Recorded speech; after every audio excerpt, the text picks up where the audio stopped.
আমি তোমার খাবার নেব না, আমার কাছে টাকা আছে, এই টাকা দিয়ে আমি খাবার কিনবো। কি হয়েছে, আমি দাদা হিসেবে খাবারটা তোমাদের দিলাম। ঠিক আছে, তাইলে দাও। তুমি খাও, তোমার বোনকেও দাও। থ্যাংক ইউ দাদা, তোমার জন্য আমার আমার বোনকে মুখে খাবার দিতে পারছি। বোন, এই নে খাবার। দাদা তুমি আগে খাও, তারপর আমি খাবো।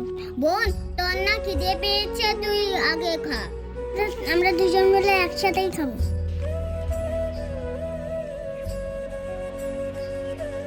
বাবা, ওখানে আর ভাই বোন বসে আছে, তোমার না অনেক টাকা, ওদেরকে নিয়ে আসো না।